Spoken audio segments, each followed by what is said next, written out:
in this courtroom has never been seen before. And here's a quotation from that.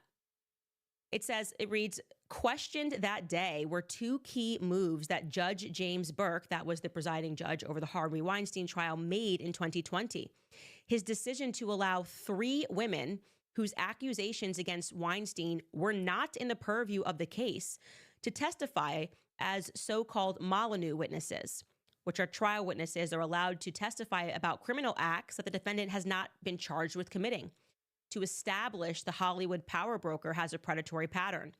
Burke also said that he would allow the prosecution to confront the defendant on the stand about past behavior that was not related to the cases of the 2 women accusing him of sexual assault. So essentially, they just allowed anybody who wanted to say that something happened between him or her and Harvey Weinstein, and they could not prove those allegations whatsoever. They allowed them to just impeach his character. So you imagine you're on the stand and you're saying, sir, that you're being tried for rape. And the judge just allows this rule where anybody who wants to say anything about you can come and take the stand. So you can get like Johnny from 3rd grade, and Johnny's like, yeah, no, he stole my pencils. He stole my Pikachu pencils. Yeah. And so he's a bad person.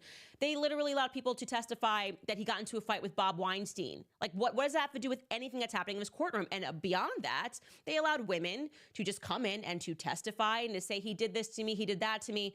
And they did not have to prove any of their allegations. They didn't have to present any proof of those allegations. These were just, we are trying to impeach his character, and we want the jury to hear allegation after allegation after allegation. And then the judge basically says that not only are you going to be forced to sit through all of this, all of these unproven allegations, but if Harvey Weinstein takes the stand, I'm going to allow the prosecution to question him about these unproven allegations. It was insane. Okay, what this judge allowed in the courtroom was insane. And so in reversing this decision, and I'm going to read you directly what the judges said. They said, we conclude that the trial court erroneously admitted testimony of uncharged alleged prior sexual acts against persons other than the complainants of the underlying crimes because that testimony served no material non-propensity purpose, she wrote. The court compounded that error when it ruled that defendant, who had no criminal history, could be cross-examined about those allegations, as well as numerous allegations of misconduct that portrayed defendant in a highly prejudicial light.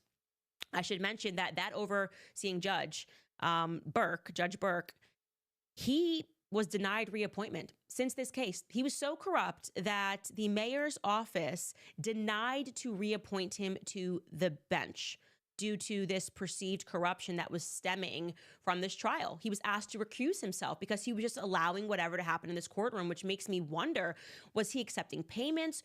Who was he working for? Why would he do this? Why not just allow a fair trial to take place?